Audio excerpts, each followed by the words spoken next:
तो पिछले एपिसोड में हमने देखा था कि गुलोंग मास्टर जेंग को गले से पकड़कर ऊपर उठा लेता है, जिसके बाद ओजू को बहुत गुस्सा आता है और वो अपनी पावर्स को एक्टिवेट करता है। जिसके बाद गुलोंग जैसे ही मास्टर को पंच मारने लगता है तो ओजू उसका पंच पकड़ लेता है और फिर उसे पीछे धकेल देता है। जिसके बाद हम देखते हैं कि ओजू के बालों का रंग बिल्कुल चेंज हो चुका होता है और फिर वो गुलोंग की तरफ तेजी से आता है और उसे एक जोरदार पंच मारता है। तो गुलोंग उस पर एक एनर्जी अटैक करता है जो कि बहुत ही ज्यादा पावरफुल होता है। तो ओजू उसे अपने एक हाथ से ही उठाकर दूर फेंक देता है और मास्टर जेंग से कहता है कि अपना ख्याल रखिए। ये कहने के बाद वो अपनी बॉडी से बहुत ही पावरफुल एनर्जी को रिलीज करता है। जिसके बाद हम देखते हैं कि देखते ही देखते ओजू की बॉडी से 2 ड्रैगन बाहर निकलते हैं, जिसे देखकर वो सब लोग हैरान हो जाते हैं। तो वो दोनों ड्रैगन ऊपर जाकर आपस में मर्ज हो जाते हैं और एक गोल्डन ड्रैगन में ट्रांसफॉर्म हो जाते हैं।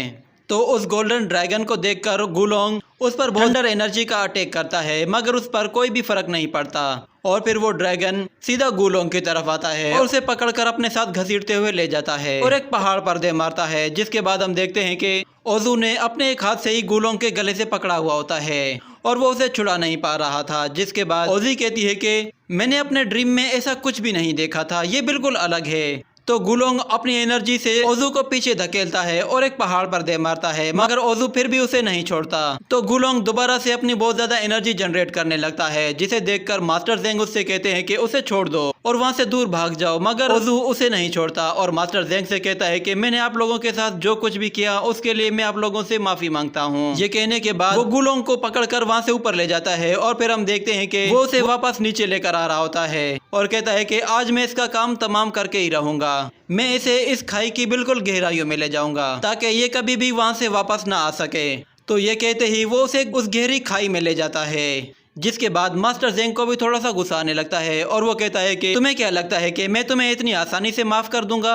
और फिर मास्टर जेंग भागता हुआ उसके पीछे जाता है और उस खाई में कूद जाता है। जिसके बाद पिग भी मास्टर के पीछे पीछे उस खाई में कूद जाता है और फिर सैंडी वो भी पिग के पीछे कूद जाता है। तो बाइलिंग ये देखकर उनके पीछे भागता हुआ आता है और वो भी कूदने की कोशिश करता है, मगर ओजी उसे आवाज देती है तो वो वहीं पे रुक जाता है और ओजी की तरफ मुड़कर देखता है तो उसे ज़ॉम्बीज़ ने चारों तरफ से घेरा हुआ था और वो मुश्किल में थी। तो बाइलिंग के लिए फैसला करना थोड़ा सा मुश्किल हो जाता है, मगर फिर वो डिसाइड करता है कि वो यहीं पे रहकर ओजी की मदद करेगा।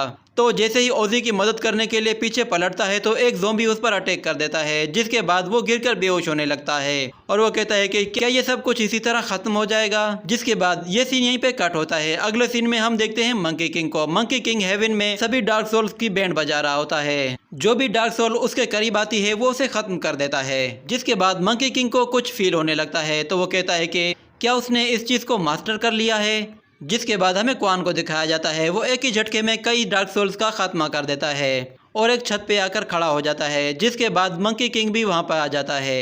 तो क्वान उससे कहता है कि जनरल यान वापस आ चुका है और सभी डार्क सोल्स भी यहीं पर हैं, तो यही सही वक्त है। ये कहने के बाद वो डाइशिटियन की तलवार निकालता है और मंकी किंग की तरफ फेंकता है तो मंकी किंग उस तलवार को पकड़ लेता है। तो क्वान उससे कहता है कि अगर किंग शिगो ने हमें सही बताया था तो फिर इस तलवार को हमें किसी बहुत ही ऊंची जगह पर इंस्टॉल करना होगा, जिसके बाद सब कुछ बदल जाएगा। तो मंकी किंग उससे कहता है कि मेरे लिए कुछ भी नामुमकिन नहीं है। ये कहने के बाद वो एक ऊंची जगह की तरफ निकल पड़ता है।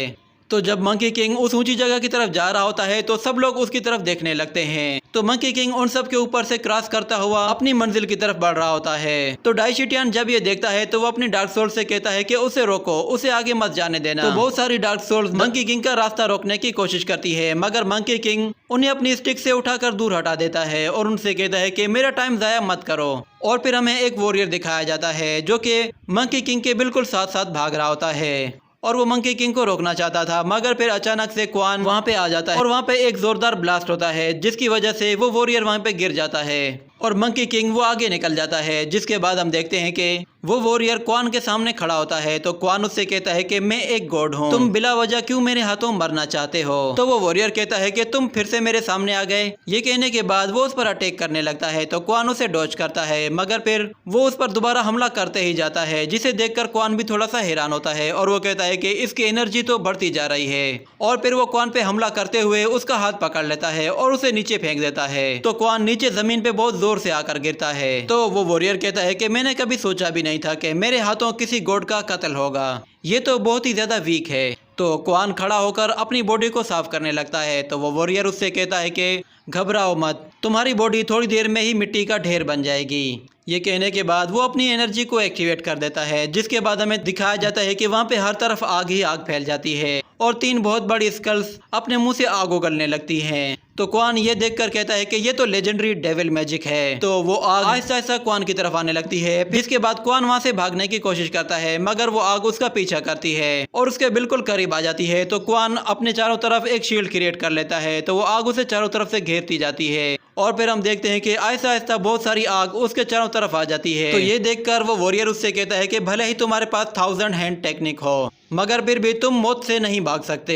ये कहने के बाद वो उस पर अर्थ नाइफ से अटैक कर देता है। तो उस फायर से बहुत ज्यादा अर्थ नाइफ बाहर निकलने लग जाती हैं, जिसके बाद वो वॉरियर बहुत ही जोर जोर से हंसना शुरू हो जाता है। मगर फिर हम देखते हैं कि उस फायर में से अचानक से पिंक कलर की एनर्जी बाहर आने लगती है और फिर हमें क्वान की आवाज सुनाई देती है। वो कहता है कि ये टेक्निक तो बहुत ही पुरानी है। वो सभी उन अर्थ नाइफ को अपने कंट्रोल में कर लेता है और फिर उन्हें अपनी बॉडी से दूर हटाता है और उस वॉरियर से कहता है कि तुम्हारी टेक्निक बहुत ही पुरानी है, मगर फिर भी ये काम करती है। ये कहने के बाद वो उस अर्थ नाइफ से उसी पर अटैक कर देता है, जिसके बाद ये सीन यहीं पे कट होता है और अगले सीन में हम मंकी किंग को देखते हैं। वो अभी भी अपनी मंजिल की तरफ बढ़ रहा होता है। तो युआन ज़ोंग की उस पर नजर पड़ती है। तो वो कहता है कि मंकी किंग, मैं तुमसे अपनी जान छुड़ाना चाहता हूँ। मगर फिर जनरल यान उसे पुकारता है और उसे कहता है कि मुझे लगता था कि शायद वो दिन बहुत ही अच्छे थे जब हम दोनों एक साथ लड़ते थे। तो युआन ज़ोंग कहता है कि मुझे ऐसा नहीं लगता। तो जनरल यान उससे कहता है कि तुम्हारी मरने की वजह से मुझे बहुत ज्यादा दुख हुआ था। तो युआन ज़ोंग को ये बातें बर्दाश्त नहीं होती। वो अपनी एनर्जी एक्टिवेट करता है और उस पर अटैक करने के लिए सीधा उसकी तरफ आता है। तो जनरल यान उससे कहता है कि मैं तुमसे एक आखिरी बात कहता हूँ, तुम अब एक डार्क सोल हो और तुम्हारी जगह कब्र में है। ये कहते ही वो अपनी पावर्स को एक्टिवेट करता है, जिसके बाद ये एपिसोड यहीं पर खत्म हो जाता है।